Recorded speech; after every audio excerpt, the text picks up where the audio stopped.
अंतिम। इन 7 शरीरों के संबंध में थोड़ा समझेंगे तो फिर कुंडलिनी की बात पूरी तरह समझ में आ सकती। पहले 7 वर्ष में भौतिक शरीर ही निर्मित होता है। जीवन के पहले 7 वर्ष में भौतिक शरीर ही निर्मित होता है।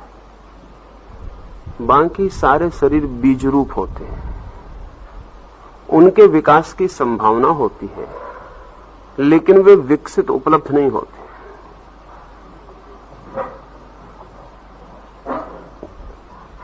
पहले 7 वर्ष इसलिए इमिटेशन, अनुकरण के ही वर्ष है।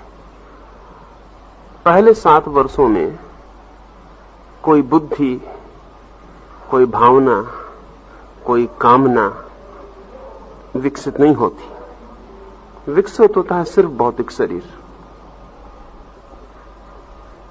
कुछ लोग 7 वर्ष से ज्यादा कभी आगे नहीं बढ़ पाते। कुछ लोग सिर्फ भौतिक शरीर ही रह जाते हैं। ऐसे व्यक्तियों में और पशु में कोई अंतर नहीं होगा। पशु के पास भी सिर्फ भौतिक शरीर ही होता है, दूसरे शरीर अविकसित होते हैं। दूसरे 7 वर्ष में भाव शरीर का विकास होता है या आकाश शरीर का। इसलिए दूसरे 7 वर्ष व्यक्ति के भाव जगत के विकास के वर्ष है। 14 वर्ष की उम्र में इसलिए सेक्स मैच्योरिटी उपलब्ध होती। वो भाव का बहुत प्रगाढ़ रूप है। कुछ लोग 14 वर्ष के होके ही रह जाते। शरीर की उम्र बढ़ती जाती, लेकिन उनके पास 2 ही शरीर होते। तीसरे 7 वर्षों में सूक्ष्म शरीर विकसित होता है 21 वर्ष की उम्र तक। दूसरे शरीर में भाव का विकास होता है, तीसरे शरीर में तर्क, विचार और बुद्धि का विकास होता है। इसलिए 7 वर्ष के पहले दुनिया की कोई अदालत किसी बच्चे को सजा नहीं देगी, क्योंकि उसके पास सिर्फ भौतिक शरीर है और बच्चे के साथ वही व्यवहार किया जाएगा जो एक पशु के साथ किया जाता है। उसको जिम्मेवार नहीं ठहराया जा सकता। और अगर बच्चे ने कोई पाप भी किया है, अपराध भी किया है, तो यही माना जाएगा कि किसी के अनुकरण में किया है। मूल अपराधी कोई और होगा।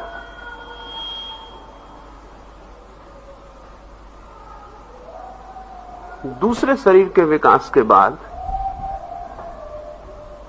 14 वर्ष एक तरह की प्रौढ़ता मिलती, लेकिन वो प्रौढ़ता यौन प्रौढ़ता है। प्रकृति का काम उतने से पूरा हो जाता है। इसलिए पहले शरीर और दूसरे शरीर के विकास में प्रकृति पूरी सहायता देती है, लेकिन दूसरे शरीर के विकास से मनुष्य मनुष्य नहीं बन पाता। तीसरा शरीर जहां विचार, तर्क और बुद्धि विकसित होती है, वो शिक्षा, संस्कृति, सभ्यता का फल है। इसलिए दुनिया के सभी मुल्क 21 वर्ष के व्यक्ति को मताधिकार देते हैं। अभी कुछ मुल्कों में संघर्ष है 18 वर्ष के बच्चों को मताधिकार मिलने का। वो संघर्ष स्वाभाविक है, क्योंकि जैसे जैसे मनुष्य विकसित हो रहा है 7 वर्ष की सीमा कम होती जा रही है। अब तक 13 और 14 वर्ष में दुनिया में लड़कियां मासिक धर्म को उपलब्ध होती थी। अमेरिका में पिछले 30 वर्षों में ये उम्र कम होती चली गई। 11 वर्ष की लड़की भी मासिक धर्म को उपलब्ध हो जाती। 18 वर्ष का मताधिकार इसी बात की सूचना है कि मनुष्य जो काम 21 वर्ष में पूरा हो रहा था उसे अब और जल्दी पूरा करने लगा। वो 18 वर्ष में भी पूरा कर ले रहा। लेकिन साधारणतः 21 वर्ष लगते हैं तीसरे शरीर के विकास के लिए, और अधिकतम लोग तीसरे शरीर पर रुक जाते हैं, मरते दम तक उसी पर रुके रहते हैं। चौथा शरीर मनस शरीर भी विकसित नहीं हो पाता, जिसको मैं साइकिक कह रहा हूं, वो चौथे शरीर की दुनिया की बात है, मनस शरीर। उसके बड़े अद्भुत और अनूठे अनुभव हैं।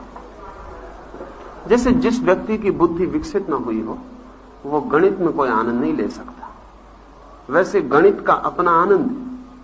कोई आइंस्टीन उसमें उतना ही रसमुक्त होता है जितना कोई संगीतज्ञ वीणा में होता हो, कोई चित्रकार रंग में होता हो। आइंस्टीन के लिए गणित कोई काम नहीं है, खेल है, और उसके लिए बुद्धि का उतना विकास चाहिए कि वो गणित को खेल बना सके।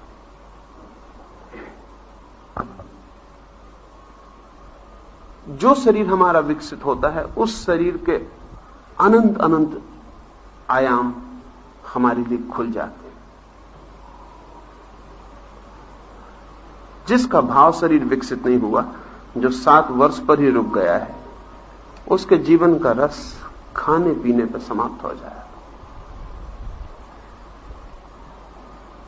जिस कौम में पहले शरीर के लोग ज्यादा मात्रा में हैं, उसकी जीभ के अतिरिक्त कोई संस्कृति नहीं होगी। जिस कौम में अधिक लोग दूसरे शरीर के हैं, वो कौम सेक्स सेंटर्ड हो जाएगी।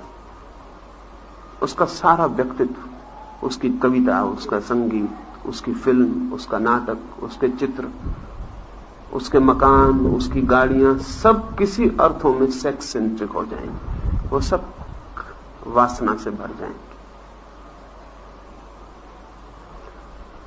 जिस सभ्यता में तीसरे शरीर का विकास हो पाएगा ठीक से, वो सभ्यता अत्यंत बौद्धिक चिंतन और विचार से भर जाएगी। जब भी किसी कौम या समाज की जिंदगी में तीसरे शरीर का विकास महत्वपूर्ण हो जाता है, तो बड़ी वैचारिक क्रांतियां घटित होती। बुद्ध और महावीर के वक्त में बिहार ऐसी ही हालत में था कि उसके पास तीसरी क्षमता को उपलब्ध बहुत बड़ा समूह था। इसलिए बुद्ध और महावीर की हैसियत के 8 आदमी बिहार के छोटे से दिनों में पैदा हुए, छोटे से इलाके में, और हजारों प्रतिभाशाली लोग पैदा हुए। सुकरात और प्लेटो के वक्त यूनान की ऐसी ही हालत थी। कन्फ्यूशियस और लाओत्से के समय चीन की ऐसी ही हालत थी। और बड़े मजे की बात है कि ये सारे महान व्यक्ति 500 साल के भीतर सारी दुनिया में हुए। उस 500 साल में मनुष्य के तीसरे शरीर ने बड़ी ऊंचाइयां छू।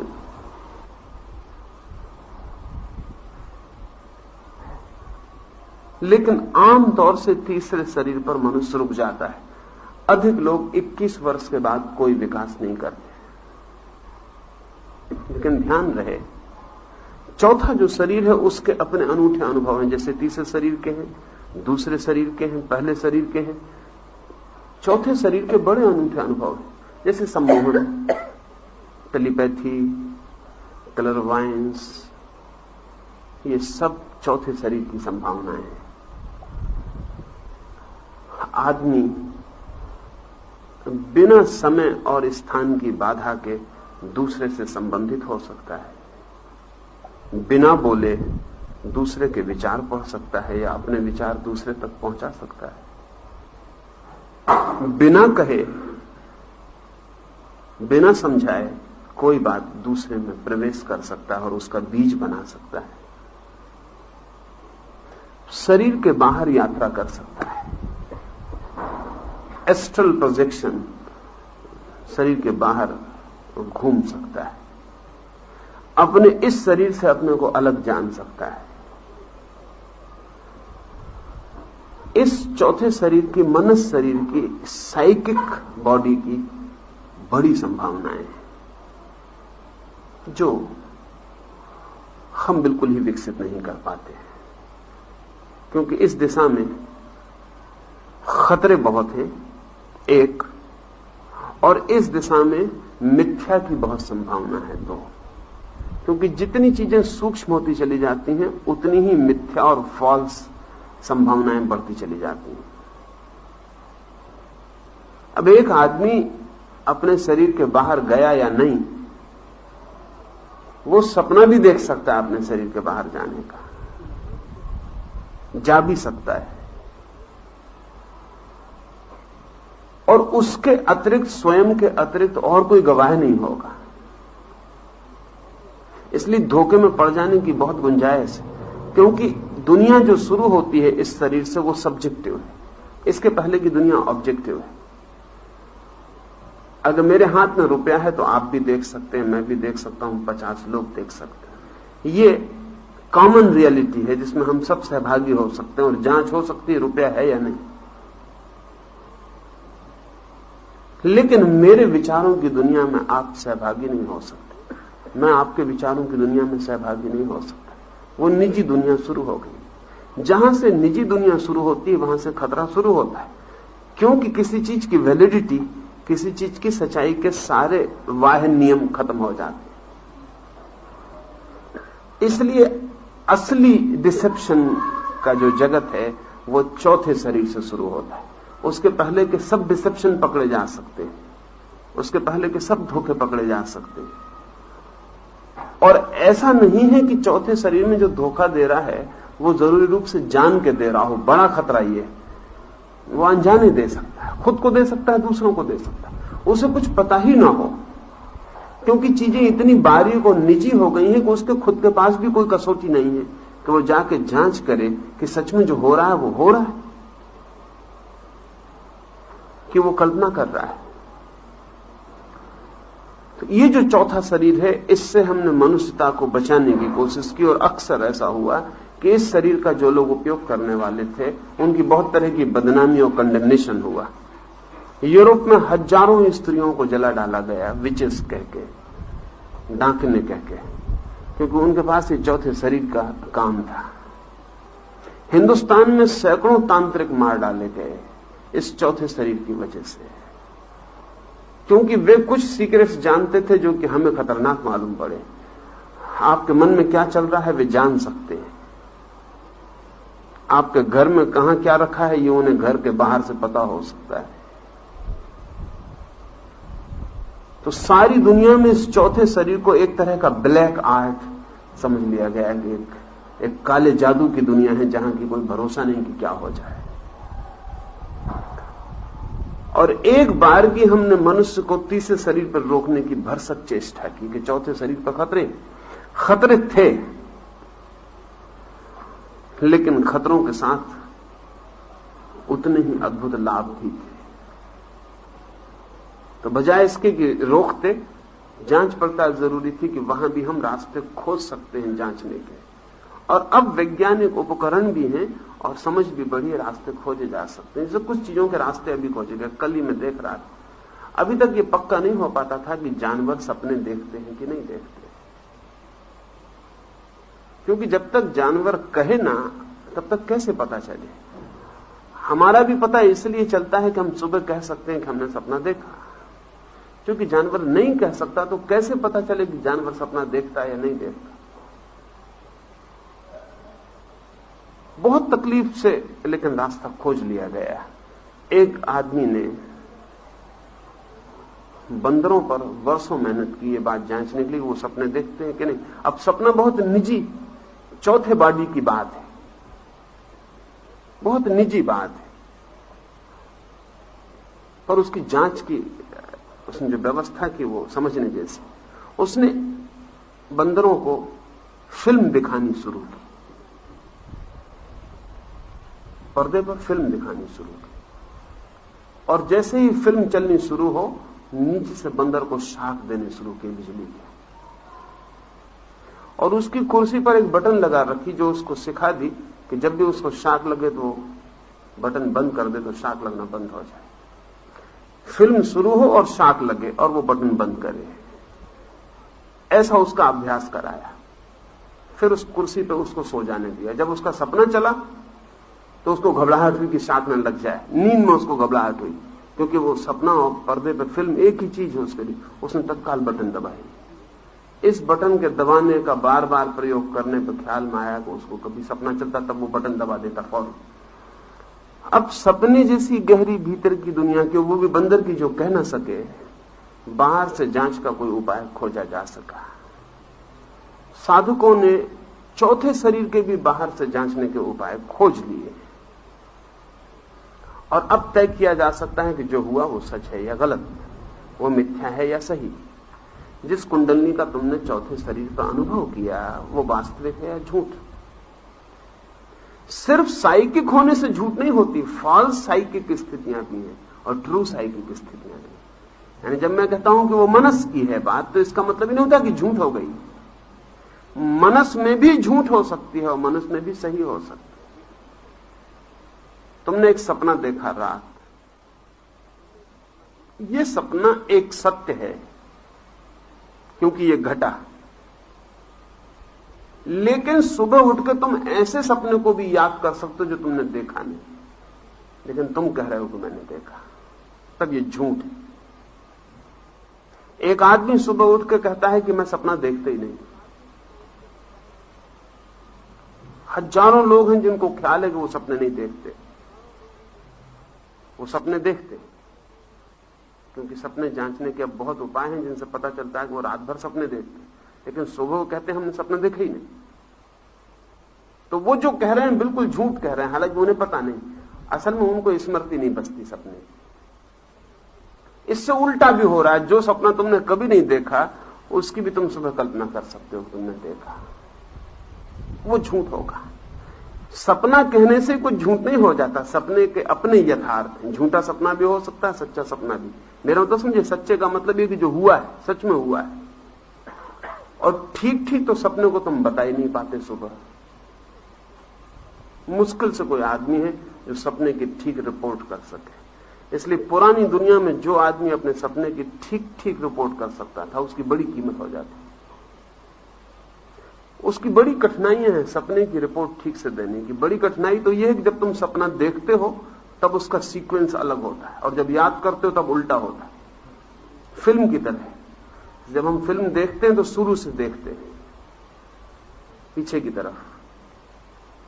सपना जब आप देखते हैं नींद में, तो जो घटना पहले घटी वो स्मृति में सबसे बाद में घटेगी, क्योंकि वो सबसे पीछे दबी रह गई। जब तुम सुबह उठते हो तो सपने का आखिरी हिस्सा तुम्हारे हाथ में होता है और उससे तुम पीछे की तरफ याद करना शुरू करते हो। ये ऐसे ही उपद्रव का काम है जैसे कोई किताब को उल्टी तरफ से पढ़ना शुरू करे और सब शब्द उल्टे हो जाएं और वो डगमगा जाए।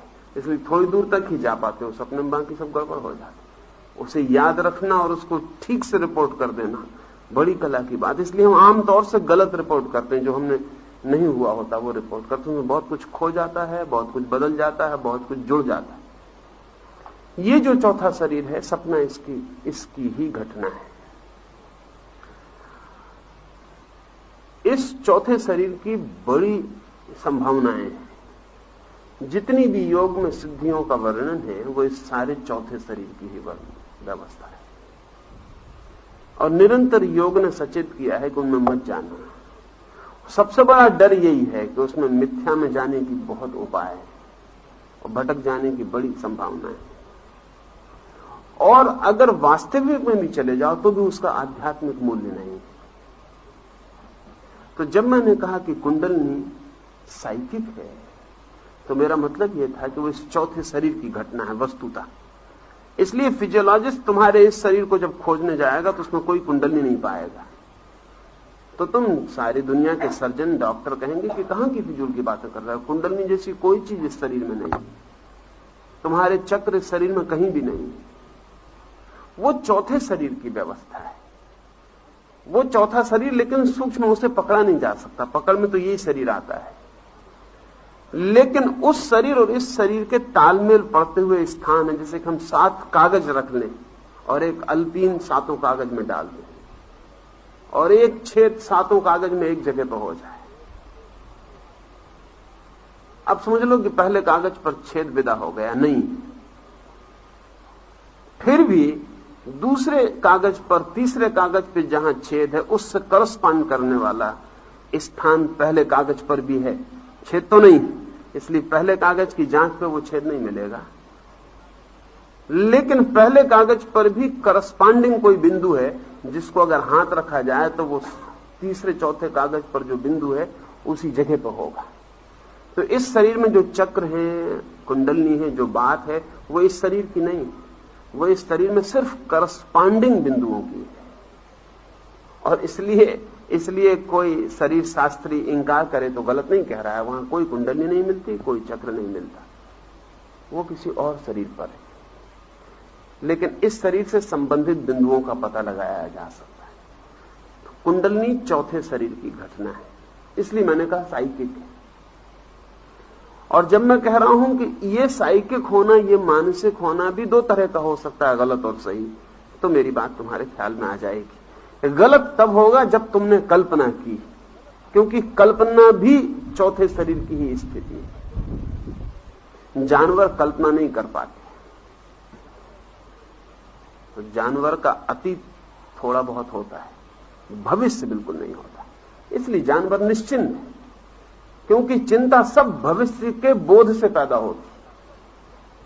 जानवर रोज अपने आसपास किसी को मरते देखते हैं, लेकिन ये कल्पना नहीं कर पाते कि मैं मरूंगा। इसलिए मृत्यु का कोई भय जानवर को नहीं। आदमी में भी बहुत आदमी हैं जिनको ये ख्याल नहीं आता कि मैं मरूंगा। तो भी ख्याल आता है कोई और मरता है, कोई और मरता है, कोई और मरता है, मैं मरूंगा इसका ख्याल नहीं आता। उसका कारण सिर्फ यह है कि चौथे शरीर में कल्पना जितनी विस्तीर्ण होनी चाहिए कि दूर तक देख पाए, वो नहीं हो रहा।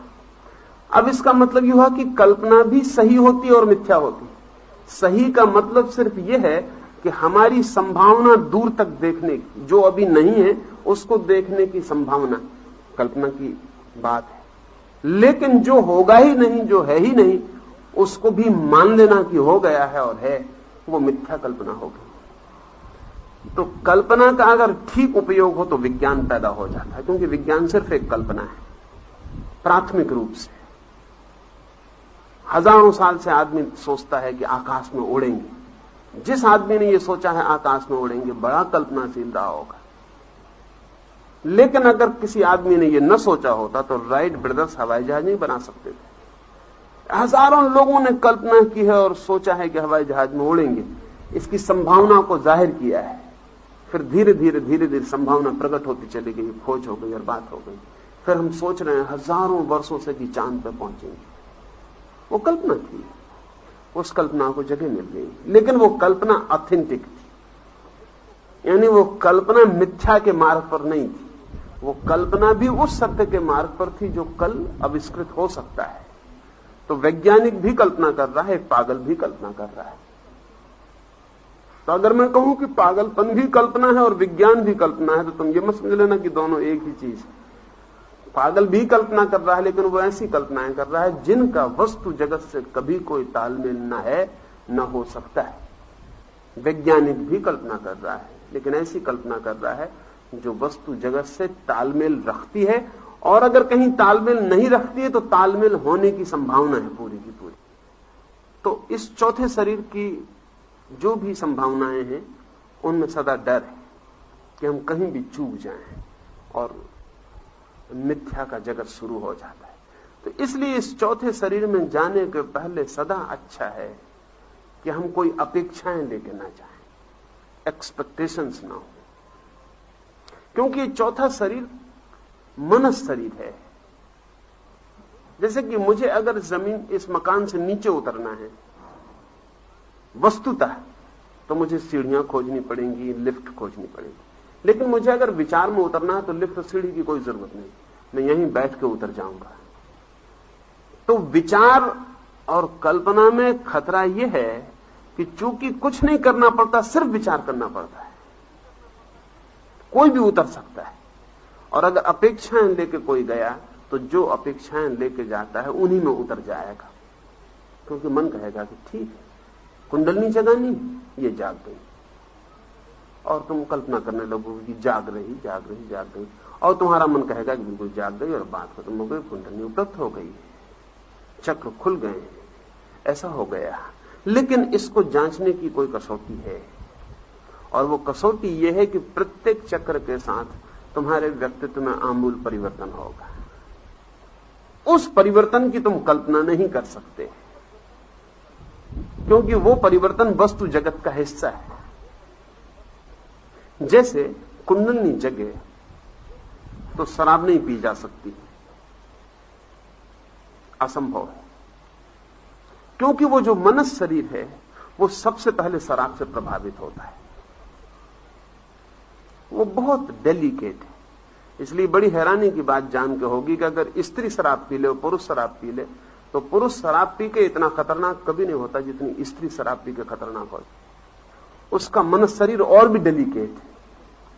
अगर एक पुरुष और एक स्त्री को शराब पिलाई जाए तो पुरुष शराब पी के इतना खतरनाक कभी नहीं होता जितना स्त्री हो जाए। स्त्री तो इतनी खतरनाक सिद्ध हो शराब पी के होती जिसका कोई हिसाब लगाना मुश्किल। उसके पास और भी डेलिकेट मेंटल बॉडी है जो इतनी शीघ्रता से प्रभावित होती है कि फिर उसके बस के बाहर हो जाती है। इसलिए स्त्रियों ने आमतौर से नशे से बचने की व्यवस्था कर रखी है, पुरुष की बजाय ज्यादा। इस मामले में उन्होंने समानता का दावा अब तक नहीं किया था, लेकिन अब वो कर रही। वो खतरनाक होगा। जिस दिन भी वो इस मामले में समानता का दावा करेंगी उस दिन पुरुष के नशे करने से जो नुकसान नहीं हुआ वो स्त्री के नशे करने से होगा। ये जो चौथा शरीर है इसमें सच में ही कुंडलनी जगी है। ये तुम्हारे कहने और अनुभव करने से सिद्ध नहीं होगा, क्योंकि वो तो झूठ में भी तुम्हें अनुभव होगा और तुम कहोगे नहीं। वो तो तुम्हारा जो वस्तु जगत का व्यक्तित्व उससे तय हो जाएगा कि वो घटना घटी है या नहीं घटी है, क्योंकि उसमें तत्काल फर्क पड़ने शुरू हो जाए। इसलिए मैं निरंतर कहता हूं कि आचरण जो है वो कसौटी है, साधन नहीं। भीतर कुछ घटा है उसकी कसौटी है। और प्रत्येक प्रयोग के साथ कुछ बातें अनिवार्य रूप से घटना शुरू होंगी। चौथे शरीर की शक्ति के जगने के बाद किसी भी तरह का मादक द्रव्य नहीं लिया जा सकता।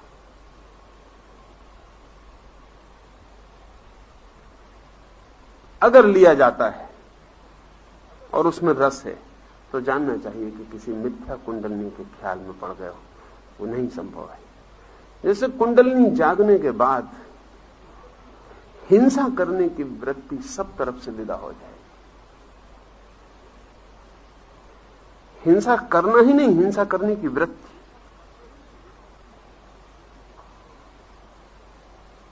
क्योंकि हिंसा करने की जो वृत्ति है, हिंसा करने का जो भाव है, दूसरे को नुकसान पहुंचाने की जो भावना और कामना है, वो तभी तक हो सकती है जब तक कि तुम्हारी कुंडलनी शक्ति नहीं जगी है। जिस दिन वो जगती है उसी दिन से तुम्हें दूसरा नहीं दिखाई पड़ता कि उसको तुम नुकसान पहुंचा सको। उसको तुम नुकसान नहीं पहुंचा सकते और तब तुम्हें हिंसा रोकनी नहीं पड़ेगी, तुम हिंसा नहीं कर पाओगे। और अगर तब भी रोकनी पड़ रही हो तो जानना चाहिए कि वो जगी नहीं। अगर तुम्हें अब भी संयम रखना पड़ता हो हिंसा पर तो समझना चाहिए कि अभी कुंडलनी नहीं जगी है।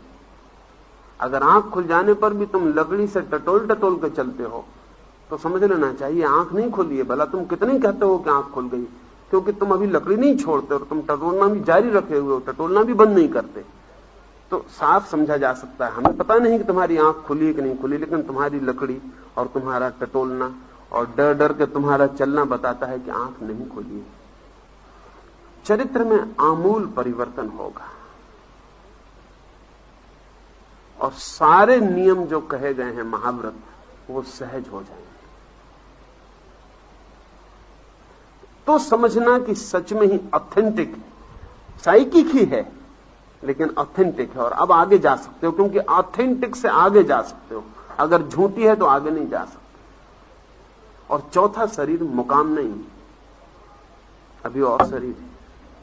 तो मैंने कहा कि चौथा शरीर कम लोगों का विकसित होता है, इसलिए दुनिया में मिरेकल्स हो रहे हैं। अगर चौथा शरीर हम सबका विकसित हो तो दुनिया में चमत्कार तत्काल बंद हो जाएंगे। ये ऐसे ही है जैसे कि 14 साल तक हमारा शरीर विकसित हो और हमारी बुद्धि विकसित ना हो पाए। तो एक आदमी जो हिसाब किताब लगा सकता हो बुद्धि से, गणित का हिसाब कर सकता हो, वो चमत्कार मालूम हो। ऐसा था आज से 1000 साल पहले, जब कोई कह देता था कि फला दिन सूर्य ग्रहण पड़ेगा तो वो बड़ी चमत्कार की बात थी, वो परम ज्ञानी ही बता सकता था। अब आज हम जानते हैं कि ये मशीन बता सकती। ये सिर्फ गणित का हिसाब, इसमें कोई ज्योतिष और कोई प्रोफेसी और कोई बड़े भारी ज्ञानी की जरूरत नहीं है, कंप्यूटर बता सकता है। और 1 साल का नहीं, आने वाले करोड़ों साल का बता सकता है कि कब कब सूर्य ग्रहण पड़ेगा। और अब तो कंप्यूटर यह भी बता सकता है कि सूरज कब ठंडा हो जाएगा, क्योंकि अब तो सारा हिसाब है। वो जितनी गर्मी फेंक रहा है उसकी कितनी गर्मी रोज कम होती जा रही, उसमें कितना गर्मी का भंडार है, तो वो इतने 1000 वर्ष में ठंडा हो जाएगा, एक मशीन बता देगी। लेकिन ये अब हमको चमत्कार नहीं मालूम पड़ेगा, क्योंकि हम सब तीसरे शरीर को विकसित कर लिए हैं। आज से 1000 साल पहले ये बात चमत्कार की थी कि कोई आदमी बता दे कि अगली साल फला रात को ऐसा होगा कि चांद पे ग्रहण हो जाएगा। तो जब साल भर बाद ग्रहण हो जाता तो हमें मानना पड़ता है कि यह आदमी अलौकिक है। अभी जो चमत्कार घट रहे हैं कि कोई आदमी ताबीज निकाल देता है, किसी आदमी की तस्वीर से राख गिर जाती है, ये सब चौथे शरीर के लिए बड़ी साधारण सी बात है, लेकिन वो हमारे पास नहीं है, तो हमारे लिए बड़ी भारी चमत्कार है। ये सारी बात ऐसी है जैसे कि एक झाड़ के नीचे तुम खड़े हो, मैं झाड़ के ऊपर बैठा हूं, मैं तुमसे कहता हूं कि घंटे भर बाद एक बैलगाड़ी इस रास्ते पर आएगी, वो मुझे दिखाई पड़ रही। मैं झाड़ के ऊपर बैठा हूं, तुम झाड़ के नीचे बैठे हो, हम दोनों में बातें हो रही। मैं कहता हूं 1 घंटे बाद एक बैलगाड़ी इस झाड़ के नीचे आएगी, तुम कहते हो बड़ी चमत्कार की बातें कर रहे हो, बैलगाड़ी कहीं दिखाई नहीं पड़ती। क्या आप कोई भविष्यवक्ता है? मैं नहीं मान सकता, लेकिन घंटे भर बाद बैलगाड़ी आ जाती और तब आपको मेरे चरण छूने पड़ते हैं कि गुरुदेव मैं नमस्कार करता हूं, आप बड़े भविष्यवक्ता हैं। लेकिन फर्क कुल इतना है कि मैं थोड़ी ऊंचाई पर एक झाड़ पर बैठा हूं जहां से मुझे बैलगाड़ी घंटे भर पहले वर्तमान हो गई थी। भविष्य की बात मैं नहीं कह रहा हूं, मैं भी वर्तमान की बात कह रहा हूं, लेकिन आपके वर्तमान में मेरे वर्तमान में घंटे भर का फासला है, क्योंकि मैं एक ऊंचाई पर बैठा हूं। आपके लिए घंटे भर बाद वो वर्तमान बनेगा, मेरे लिए अभी वर्तमान हो गया। तो जितने गहरे शरीर पर व्यक्ति खड़ा हो जाएगा उतना ही पीछे के शरीर के लोगों के लिए चमत्कार हो जाएगा। तो उसकी सब चीजें मिरेकलस मालूम पड़ने लगेंगी कि ये हो रहा है, ये हो रहा है, ये हो रहा है, और हमारे पास कोई उपाय ना होगा कि कैसे हो रहा है, क्योंकि उस चौथे शरीर के नियम का हमें कोई पता नहीं है। इसलिए दुनिया में जादू चलता है, चमत्कार घटित होते हैं, वो सब चौथे शरीर के थोड़े से विकास से। इसलिए जिस दुनिया से अगर चमत्कार खत्म करने हो तो लोगों को समझाने से खत्म नहीं होंगे। चमत्कार खत्म करने हो तो जैसे हम तीसरे शरीर की शिक्षा देके प्रत्येक व्यक्ति को गणित और भाषा समझने के योग्य बना देते हैं, उसी तरह हमें चौथे शरीर की शिक्षा भी देनी पड़ेगी और प्रत्येक व्यक्ति को इस तरह की चीजों के योग्य बना देना होगा, तब दुनिया से चमत्कार मिटेंगे, उसके पहले नहीं मिट सकते। कोई ना कोई आदमी इसका फायदा लेता रहेगा। चौथा शरीर 28 वर्ष तक विकसित होता है, यानी 7 वर्ष फिर और, लेकिन मैंने कहा कि कम ही लोग उसको विकास करते हैं। 5वां शरीर बहुत कीमती है, जिसको अध्यात्म शरीर है, स्पिरिचुअल बॉडी कहें। वो 35 वर्ष की उम्र तक अगर ठीक से जीवन का विकास हो तो उसको विकसित हो जाना चाहिए, लेकिन वो तो बहुत दूर की बात है, चौथा शरीर ही नहीं विकसित हो पाता। इसलिए आत्मा वगैरह हमारे लिए बातचीत है, सिर्फ चर्चा है। उस शब्द के पीछे कोई कंटेंट नहीं। जब हम कहते हैं आत्मा तो उसके पीछे कुछ नहीं होता, सिर्फ शब्द होता है। जब हम कहते हैं दीवाल तो सिर्फ शब्द नहीं होता, पीछे कंटेंट होता है। हम जानते हैं दीवाल यानी क्या। आत्मा के पीछे कोई अर्थ नहीं,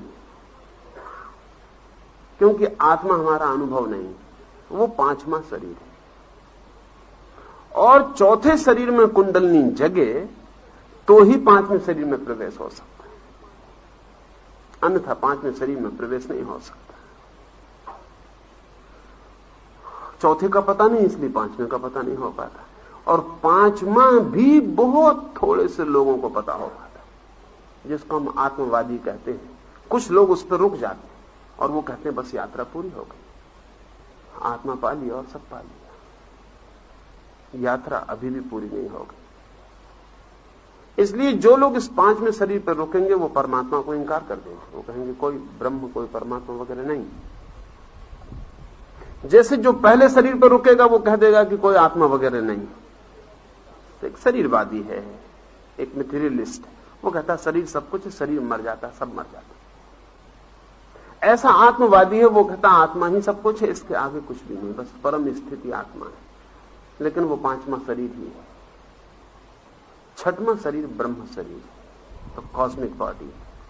जब कोई आत्मा को विकसित कर ले और उसको खोने को राजी हो, तब वो छठवें शरीर में प्रवेश करता है। वो 42 वर्ष की उम्र तक सहज हो जाना चाहिए। अगर दुनिया में मनुष्य जाति वैज्ञानिक ढंग से विकसित करे तो 42 वर्ष तक हो जाना चाहिए। और सातवां शरीर 49 वर्ष तक हो जाना चाहिए।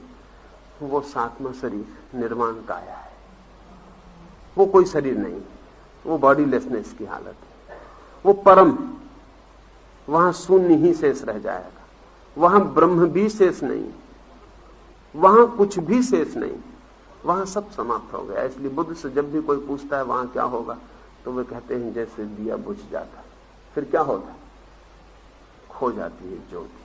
फिर तुम नहीं पूछते कहां गई, फिर तुम नहीं पूछते अब कहां रहती होगी, बस खो गई। निर्वाण शब्द का मतलब होता है दिए का बुझ जाना।